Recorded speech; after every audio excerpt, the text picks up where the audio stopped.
처음 집권했을 때, 처음 출범했을 때, 정부 출범 막 70, 80 넘는 그러한 평가가 이번에는 그다지 높지 않을 가능성이 있다.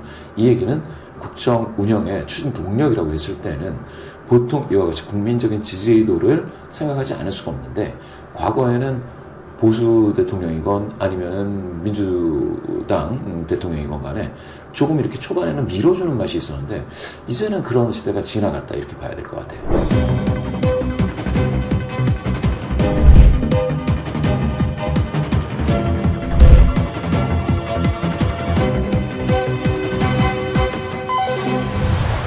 자, 대선이 끝나고 예. 지금 이제 이재명 대통령이 당선된 이후에 뭐 잘할 것 같냐 이런 여론이 이제 나오기 시작한 것 같은데요. 예. 현재 수준이 어떻고 왜 그런 수치가 나오는지 먼저 평가를 한번 해주시죠.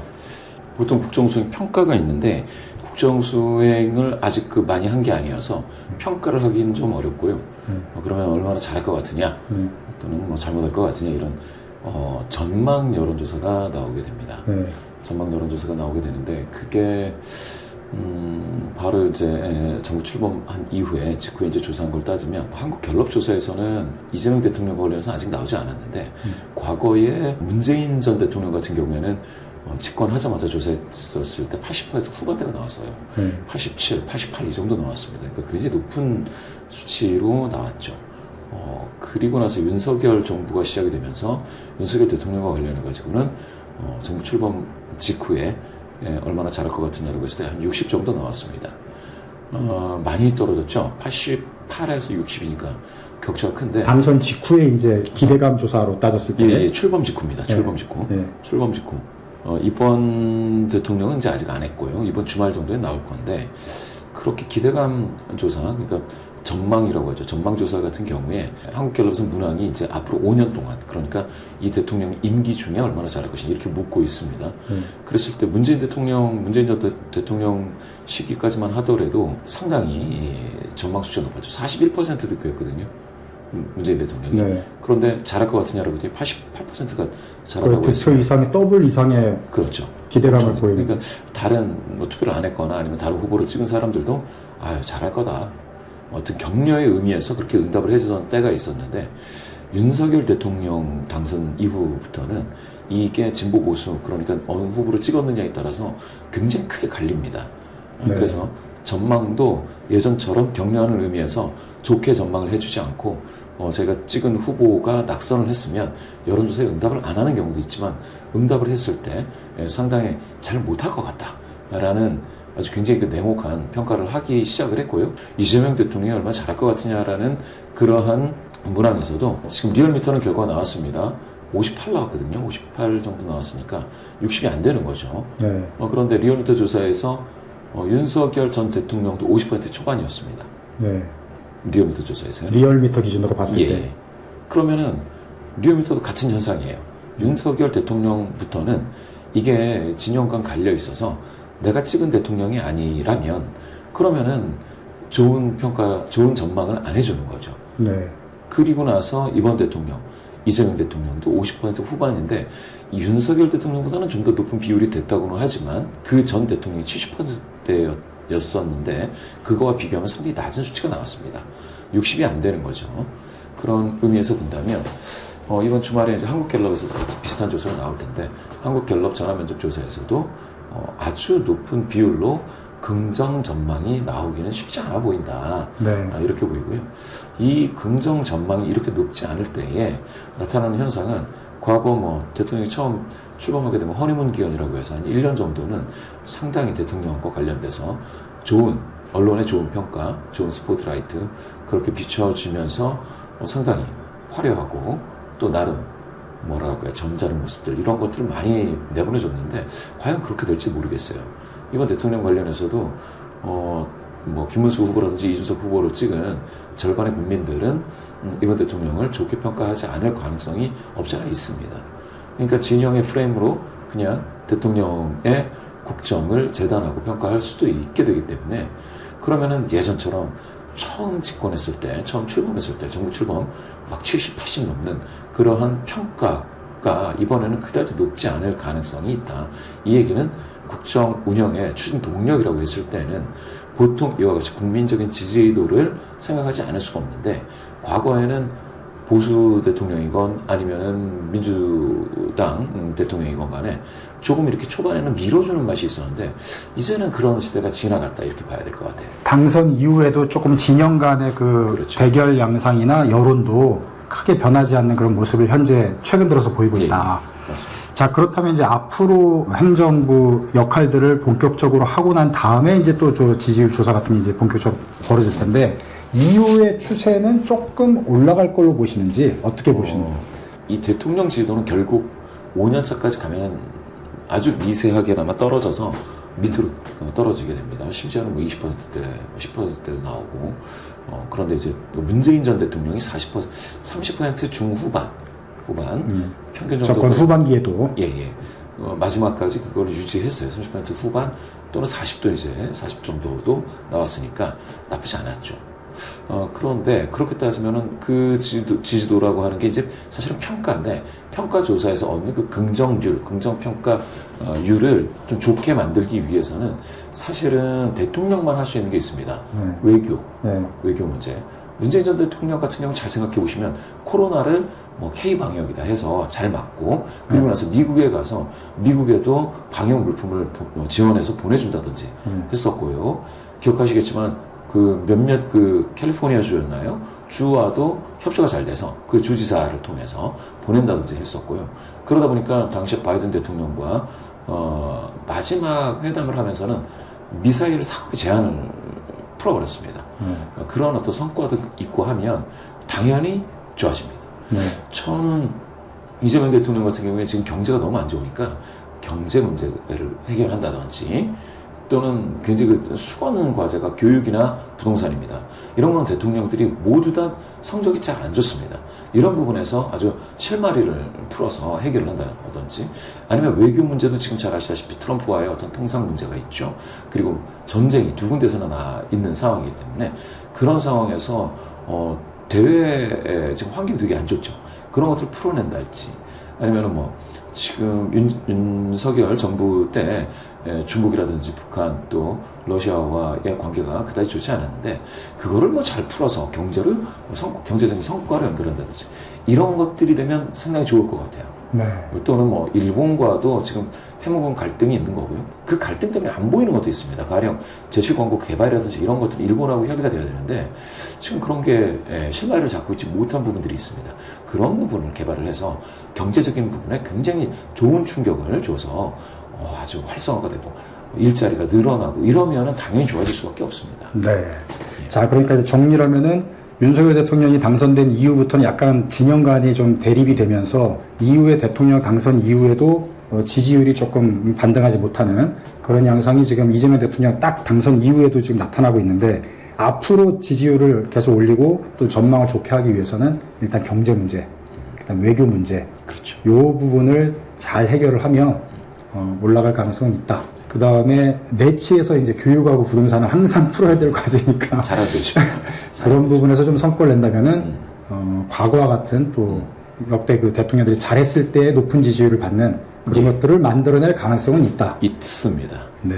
앞으로 그러니까 이제 지켜봐야 되겠네요. 지켜봐야죠.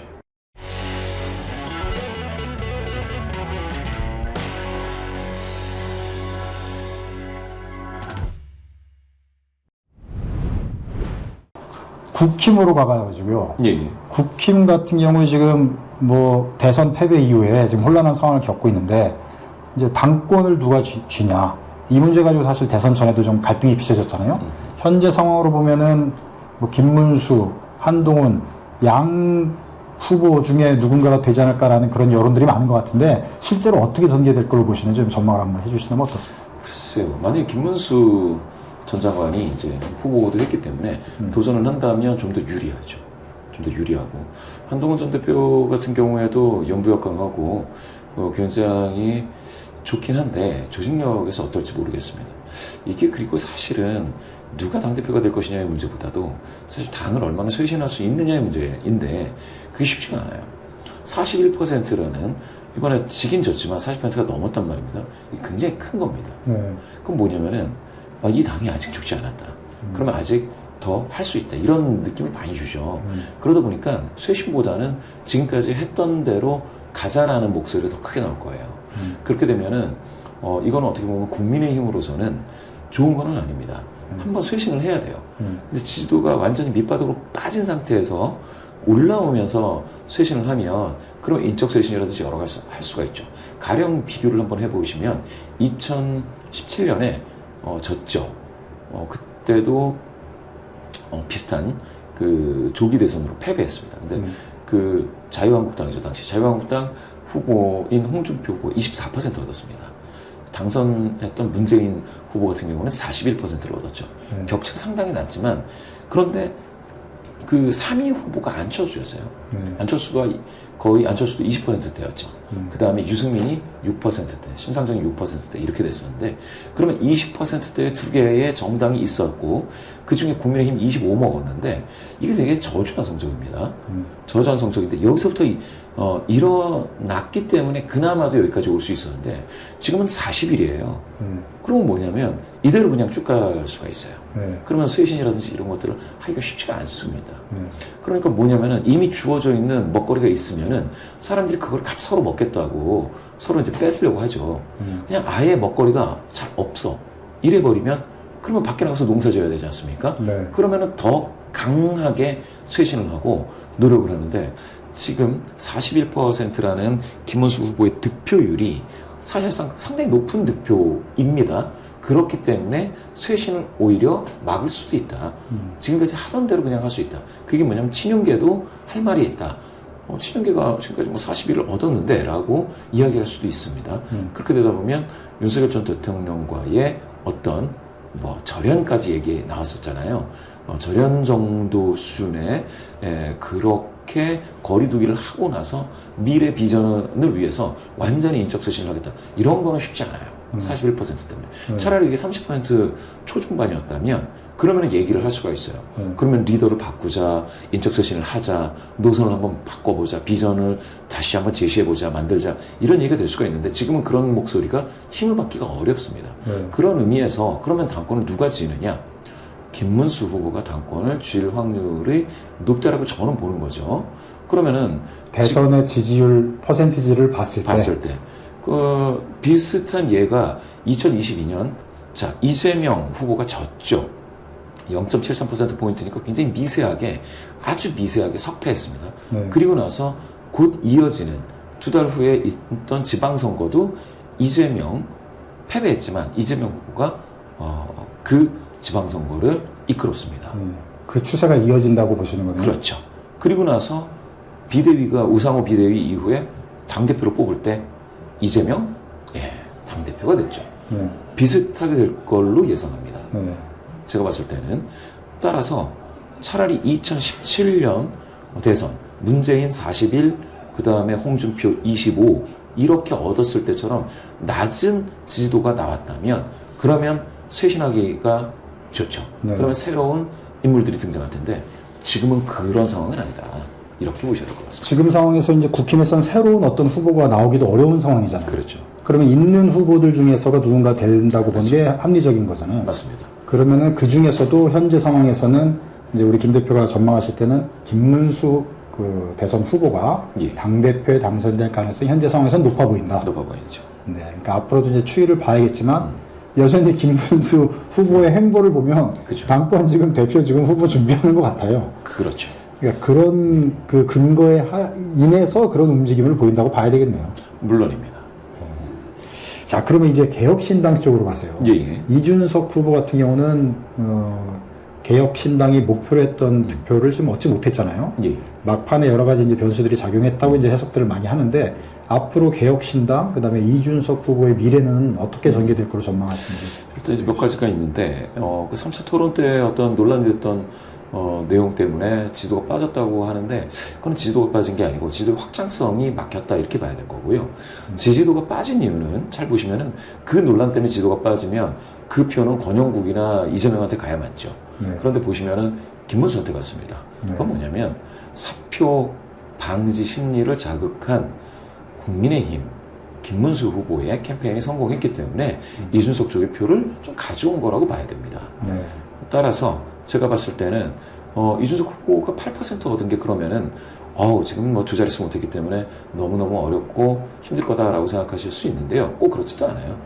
과거에 보면은 유승민도 6%대, 심상정도 6%대 얻었습니다. 물론 유승민은 보수 정당에서 이제 분리되어서 나와서 6%를 얻었기 때문에 나중에 이제 합당하는 그런 과정을 겪었죠. 그리고 합당하기 전에 국민의당 안철수하고 먼저 바른정당으로 합당을 하게 됩니다.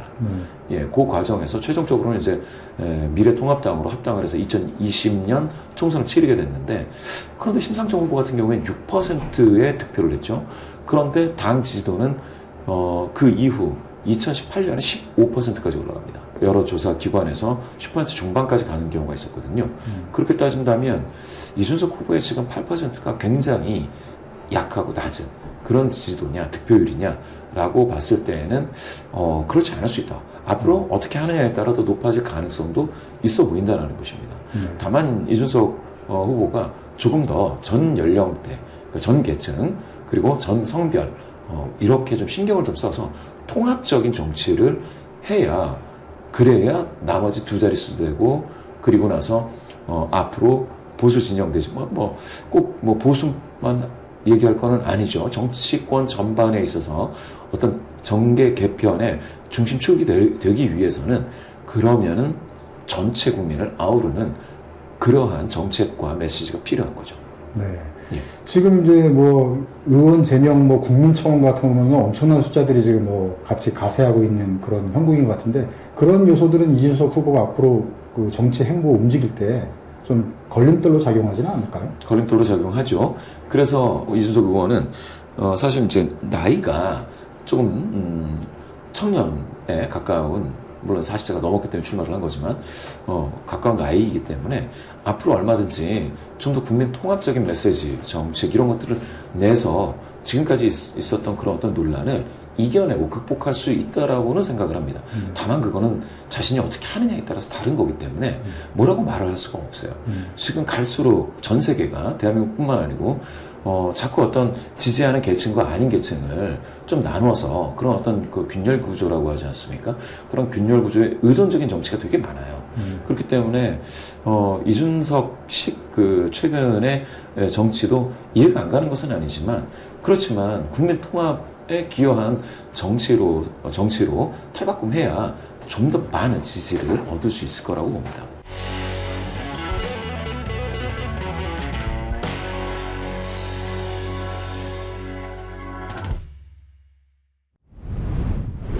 전체적으로 앞으로 그 정계 구도나 이런 거는 어떻게 보시는지 끝으로 한 말씀 부탁드리겠습니다. 지금 보시면 대통령 긍정평가가 대단히 높지 않을 수 있다라고 말씀드렸는데, 정당 지지를 보시면 민주당이 조금 이제 우세한 거죠.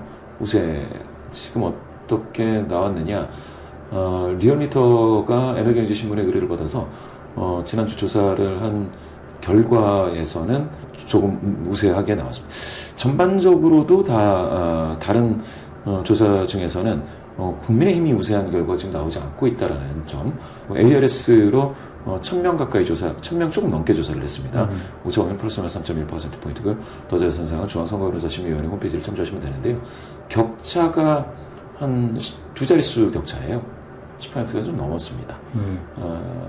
그 부분 한번 참고해 주시고, 이게 계속 갈지 아니면은 국민의힘이 따라붙을지는 알 수 없는데, 지금 제 느낌상 국민의힘이 완전히, 그러면은 과거에는 이렇게 대통령 선거에서 진 정당이 아예 그냥 막 10%대도 있었어요. 네. 20% 뭐 아주 밑으로 내려앉아서 한 2, 3년 가고 이랬습니다. 그런데 그렇게도 되지는 않을 것 같아요. 제가 봤을 때는. 그렇다고 해서 바로 그냥 민주당하고 국힘하고 탁 붙는 이것도 기대하기 어렵지만, 그렇지만 국민의힘이 완전히 저주할 것이냐면 그것도 그렇게 되지 않습니다. 그렇게 평가를 해보면 앞으로는 지방선거 준비하는 과정이 어떻게 될지를 보셔야 될 것 같고요. 지방선거가 이제 1년 남았지 않습니까? 네. 그런데 본격적으로 캠프가 가동되는 것은 내년 초이기는 하지만, 준비하는 후보들은 올해부터 준비를 합니다. 올해 가을부터요. 그러면 그때부터는 대통령에 대한 평가, 그다음 여당에 대한 평가, 그렇죠. 그리고 이번에 이제 뭐 국정조사가 이제 시작이 되겠죠. 가을에. 그렇게 되면서는 이게 새로운 국면으로 변화될 가능성이 없지 않아 있습니다. 네. 그런 부분 참고해 주시면 지방선거가 어떻게 될 것이냐에 따라서 상당히 다르다. 그러면은 과거 2017년의 대선에서 문재인 대통령이 이기고 2018년 지방선거에서 뭡니까 민주당이 거의 대구 경북만 빼고 다 단체장을 석권했습니다. 그렇게 되다 보니까 이번에도 그렇게 될 수 있지 않겠느냐라고 누군가 예측을 한다면 한 가지 보셔야 될 게 있습니다. 당시에는 국민의힘의 전신 자유한국당이 전국적으로 투표 그렇게 좋지가 않았어요. 네. 말씀드렸다시피 25% 정도 후보들이 많이 이제 갈리고 난립됐기 때문에 그렇게 된 측면이 있었는데 이번에는 꼭 그렇지도 않다라는 게 하나가 있고요. 두 번째는 2018년은 지방선거 투개표 직전에 무슨 일이 있었느냐? 문재인 대통령이 그 중재를 해서 북미 간에 싱가포르 회담이 있었습니다. 네. 그게 굉장히 화제가 됐어요. 그러면서 문재인 대통령이 굉장히 그 평화, 한반도 평화를 위해서 노력한다라는 이미지가 엄청났죠, 그때. 그러면서 기대감이 폭발했던 거예요, 민주당에 대한. 그러면서 대구, 경북 두 개를 뺀 나머지 전 지역을 민주당 후보가 당선되는 지방선거가 됐는데 이번에는 꼭 그렇게 된다라는 보장이 없습니다. 네. 보장이 없다라는 거. 따라서 지방선거를 준비하는 과정, 그 과정 속에 있는 새로운 정부 출범 이후에 있어서의 첫 대정부 질문이 많이 들어가 있는 국정감사, 그게 이제 10월 달서부터 들어가는 그 이후 정국은 따로 보셔야 된다. 네. 예, 어떻게 될지 모른다.